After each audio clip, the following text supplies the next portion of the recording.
I have to say, once again, I did agree with what you said at the weekend. I mean, as much as we're all having a great laugh outing various people at parties and breaking swings and, carrying suitcases full of wine back from the local Tesco's, it is all not really the sort of thing we should be getting worked up about. Well, no, this is a problem. A lot of British politics in the past 20 or 30 years has actually degenerated into occasional human sacrifices. Instead of people looking at what's going on saying this is wrong, let's do something serious about it, we accept that the destruction of the political career of a certain individual will be all right. Actually, oddly enough, in the new Labour years, they often sacrifice the same human more than once. I seem to remember David Blunkett being driven from office once, but I think Peter Mandelson was driven from office twice.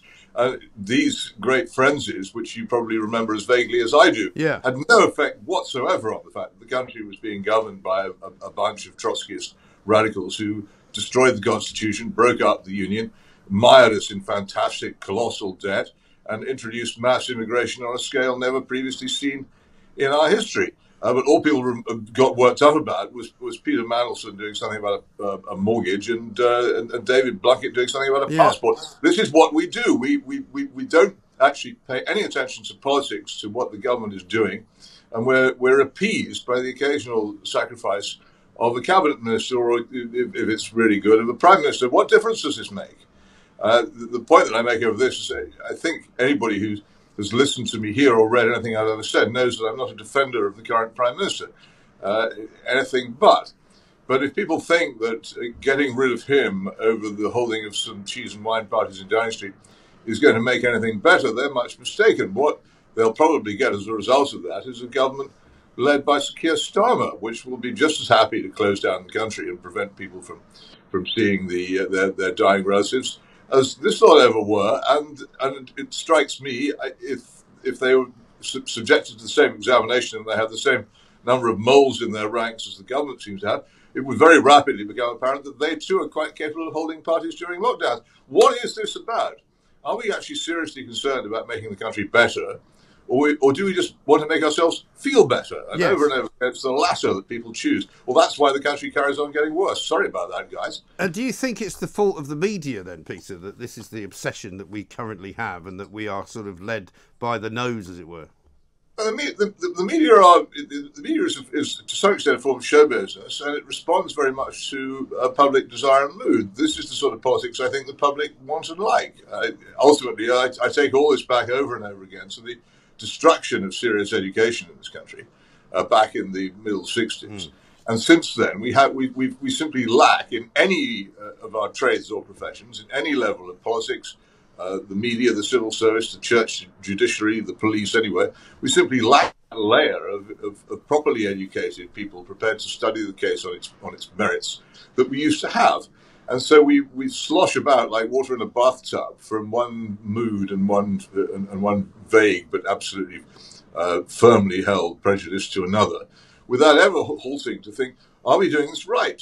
And it just seems to me that it does no good, and that there remains in this country a fair number of people who are still capable of thinking, but they're completely excluded from most decision-making processes. If any reform could be dreamt up which would put them closer to decision-making processes, I would support it. But in the meantime, I just wish people would not be carried away by these frenzies. Everything is a frenzy, isn't it? Oh, yeah.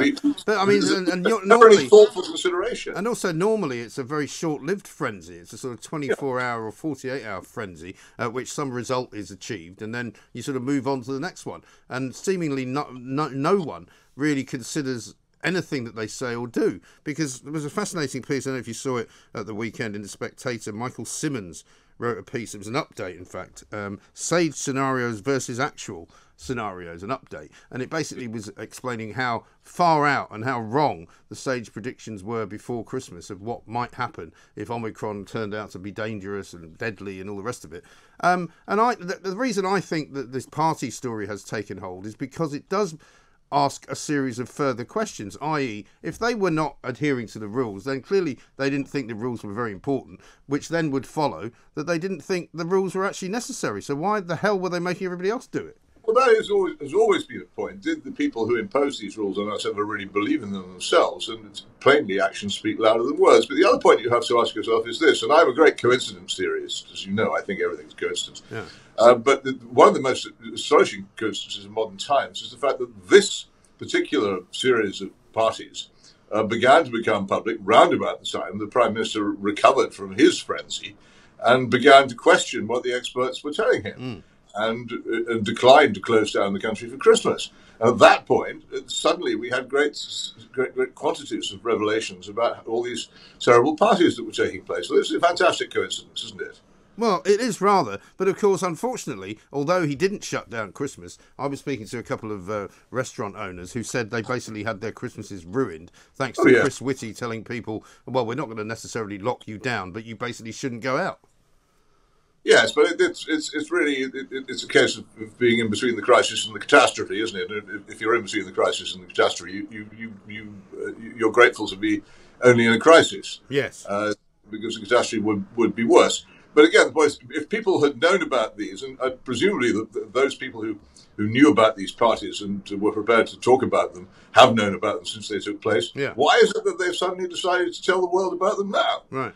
Well, that's a very good question. And if they said it during the actual initial lockdown, these people are holding parties in Downing Street during lockdown. Now that would have been an interesting revelation, but it didn't seem to occur to them to say it then. Well, I mean, that's the other question you'd have to say. You would ask, would you not, of the people who covered Downing Street, the people who actually are supposedly charged with reporting on the business of government, who seemingly have missed the trick here. I don't know whether that's willful or otherwise. I don't know. I think that an awful lot of people stand outside. They get permission to go into the street and stand outside the front door of Downing Street. I don't know how much they get inside, do you? Well, I think there's quite a few people who do get inside from time to time, and there must have been more people than are now being said to know about it that knew about it. That's the thing that I find puzzling. Maybe, I don't know. It just remains the case to me. If people are outraged enough about these events to leak them, why don't they leak them when they were actually going on? Well, that's a very good point. Because, I mean, a couple of other big stories that I would have liked to see more coverage on, for example, the PPE cases, which came out sort of in the midst of the week where Boris was getting sort of tarred and feathered, effectively, when he confessed to actually being at the party that only a day before he couldn't remember whether he was at. And Mike, you mustn't call him Boris. Why? Well, it's a stage name. It's not even the name that he uses among his friends and family. It's designed to make him look cuddly. It's not. He's either the Prime Minister or Johnson. But I think now we in the media call him Boris. Well, he's now. But we get involved in this PR campaign to make him cuddly and that nice, amusing, comic fellow, and it's been very successful. I really do think we should not. Yeah, but has he not now tarnished even that? Well, maybe, but I still think we shouldn't fall for it. Well, I'm generally agreeable, Peter. But whenever anybody tells me not to do something, my immediate reaction is to continue to do it. So anyway, I shall refer. It just sets my teeth on edge every time. time. Okay, well, I'll do my best not to mention his name at all. How about that? He wants you to do that. Yes. Maybe the fact that he wants you to do it might put you off doing it. It might do, yes. Well, I'm sure that somehow, surreptitiously, you may have convinced me. What about the PPE scandal, right? 2 companies found to have been unlawfully awarded contracts. That story's hardly been really done anything with. And then similarly, what we found out about the Chinese agent last week, even more bizarrely, has kind of gone away. I mean, this morning the Daily Mail are going on about a party that supposedly Keir Starmer was at. What's going on about China, for heaven's sake? Well, news is all about choice, isn't it? And deciding what you think is important and what matters. And some people have decided some things matter more than others. What's fascinating about the China story is what turns out to be completely legal. And as is so often the case, nobody's done anything wrong, and yet we have here, obviously, a person of considerable influence channeling an awful lot of good stuff in the direction of people she likes, and that's fine. And it comes out. One has to ask why it's come out now again, but it is fascinating how much you can lobby in this country, and nobody really disapproves of it. No, maybe we should get Sue Gray onto it. And here's another thing which I've been fascinated. She's a bit busy at the moment about Sue Gray, the great Inquisitor. Have you ever looked her up? It's absolutely extraordinary. You can find out nothing whatever about her. Well, Nothing is I known found about her. something the other day that she's apparently married to, or I think was married to, some kind The of country western singer. folk singer, a country western singer from Northern Yeah. Ireland. Yeah, but here's the totally fascinating thing. We don't even know what her date of birth is. Really? It's not known. We don't know where she went to school. Right. And this is, I think, a joint permanent secretary in the Cabinet Office. And we have so little knowledge about her. We don't even know what her actual age is. Right. And I'm amazed that anybody can actually be so prominent in British government and officialdom without us knowing anything about them. In the old Soviet days, you never knew where the Soviet leaders really lived or what they were paid or anything about them at all. But that was the Soviet Union. But this is supposedly a country with relatively open information, and here's a very prominent person about whom we know absolutely nothing. The BBC profile programme, Radio 4, is often quite good on digging out stuff about people. You can look up their programme on her, and the fascinating thing about it is they couldn't find anything out about her. And do you think this is in itself a story? Yes, I think you're right. And is this, do you think, part of the sort of new Google self-editing ability, where you can basically go onto the internet and say, I don't wish this information to be available to the public, so I wish it to be stricken from the internet, which now apparently you can do. Like, you know how people can take out things they don't like, for example, if you had once been convicted of shoplifting, you can take it out of your of anything anyone can find about you. I don't think anybody has ever known anything much about her, actually. But it just because I looked into it just before the weekend, and I was just breathless when I looked at the details and found how little was known about her. I thought normally you can find out quite a lot about public figures from reference books and so forth, but there's nothing there at all. Interesting. We shall have to. Why so mysterious? Well, we'll have to jointly try and crack this one open. But the other thing the only thing you hear about her, and I hear it on many news programs over the course of the last few days and possibly the last couple of weeks, is that she's absolutely without stain. She's very rigorous in the way that she looks into things, and you're kind of going, well, we're supposed to just buy all this, are we? But you're not hardly going to say that she's not rigorous, are you? Hardly going to say that she's not impartial. But I mean, as well as I do, once this so-called investigation is finally published, the Prime Minister will be exonerated, won't he? Well, she doesn't have the power to unexonerate him because she's a civil servant. He's subject in the end only to political discipline, so it's unlikely that she would. Though the other interesting thing about her, which hasn't come out through her own agency, but through Alistair Campbell's diaries, is that she apparently once was so worried about the state of the Labour Party that she urged Alistair Campbell to stand for Parliament. Which is a very interesting act. That would have been very good. We have the only source of this knowledge is Alistair Campbell himself. So she hasn't said it, but again, I just think that a lot of these people in Whitehall are very interesting. I remember long ago, you probably remember this, when Anthony Howard, the great editor of the New Statesman, very fine journalist, was appointed, I think, by the Times as their Whitehall correspondent. And immediately a memorandum went around Whitehall, all the mandarins of Whitehall said, don't talk to this man. And the job was killed. Right. They didn't want anybody to know. And it's a part of our government which needs a lot more attention. Yes. Well, I was quite shocked. I couldn't help raising it when you. I was quite shocked also to see that Downing Street, as a department, employs 8,000 people. Is it that many? Yeah. I mean, it is much bigger than it looks. It really is. I mean, it must be like the TARDIS, like something out of Doctor Who. You must go in there. I bet they're all at home now. Well, of course they are. I mean, heaven forbid, they're not allowed to go into work anymore because they can't seem to go in there without having a party. So they've been told not to do that. Even when you put the Cabinet Office and everything else in, it would be struggle to get 8,000 people in there. I mean, it's bigger than it looks, but I'm surprised it's that big. Yes, well, they've obviously got a lot of other outbuildings, I suppose, that they use for various purposes. But stay with us, Peter. I want to talk to you about your amazingly interesting view about motorways, which you wrote about also at the weekend.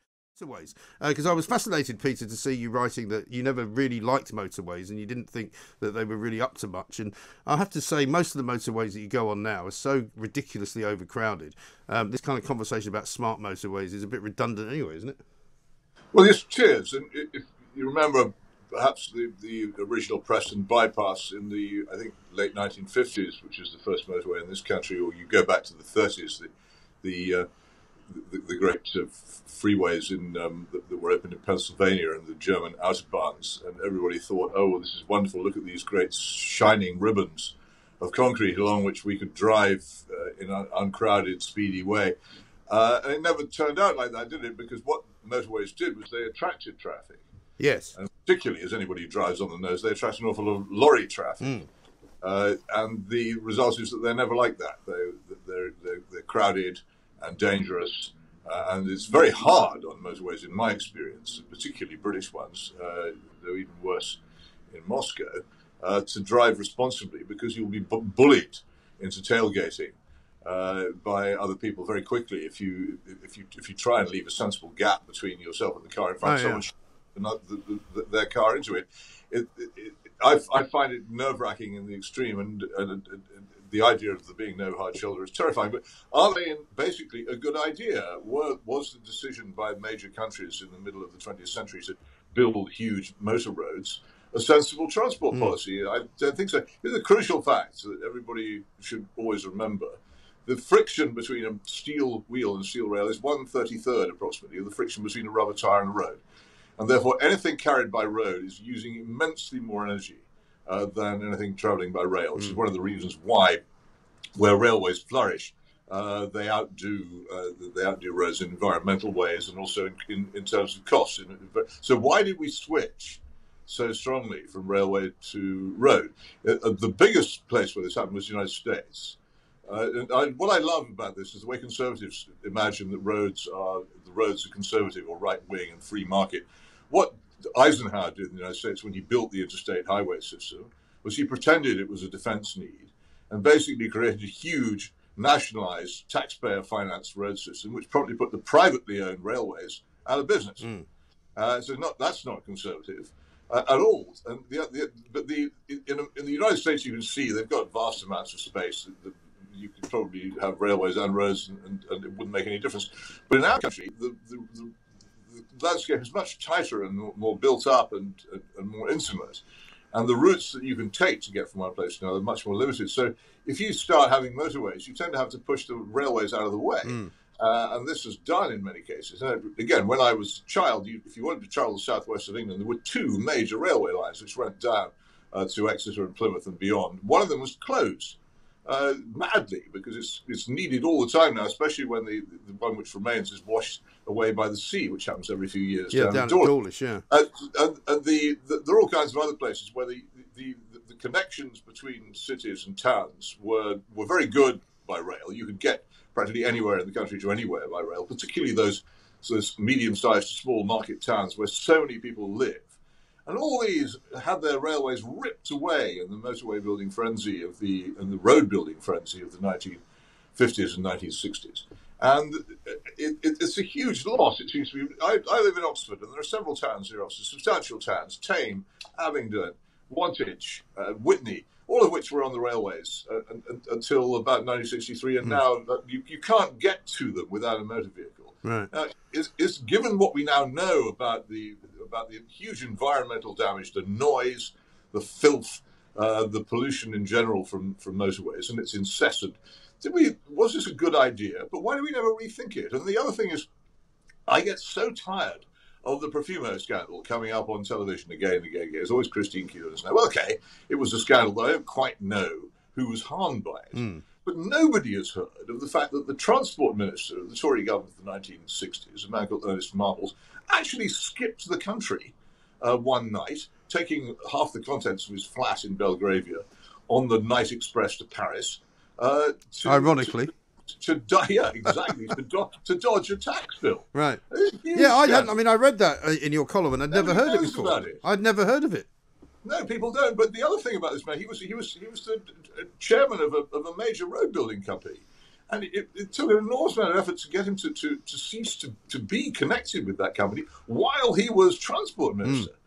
And this it seems to me to be a much bigger scandal. The whole business of how it was that a very good railway system was ripped up, and not just ripped up, but it was very, very quickly destroyed. Yeah. After the railways were closed, the bridges were blown, the land was sold on crucial parts of the line, so they could not be rebuilt. It's similar in a way to the current frenzy of destroying coal-fired power stations. Yes. It's not just that they're closed and put in mothballs, which would be a policy that you could say at least left some room for doubt. They're blown up. Yeah. Again and again, you can watch film on the internet and look for YouTube of coal-fired power stations being blown up. They blown them up, and it was the same with the railways. After they were shut, measures were taken to make it very difficult to reopen them, and so they've gone. And we became a country wholly dependent on roads, both for passenger and freight transport. And I don't think it's been a good decision. I think we're paying for it. And when you build a new road, or it's oh great, we've got a bypass. And how long is it before that bypass itself becomes clogged? And you have to build a bypass to the bypass, or you have to widen the bypass, or you have to make it into a smart bypass to try and stop the jams. What roads do, and this is proven by research, is they draw in more traffic. And if you build new roads, you never solve the traffic problem. You simply move it further down the road and yes. Brief no, listen, you're absolutely right. Well, listen, we must talk about it again because there's a lot to be sort of explored, I think, in that particular argument about road versus rail, etc. My suspicion is that the roads explosion was due to the fact that the government worked out that if they could charge everybody to drive a car and make them buy a licence and make them buy a road tax sticker, they could make 40 billion a year, which I'm assured is what they make, and they don't put any of it back into the roads, of course. Peter Hitchens, Mail on Sunday columnist, with a great many thoughts on a great many things, not least on Partygate, but also on motorways.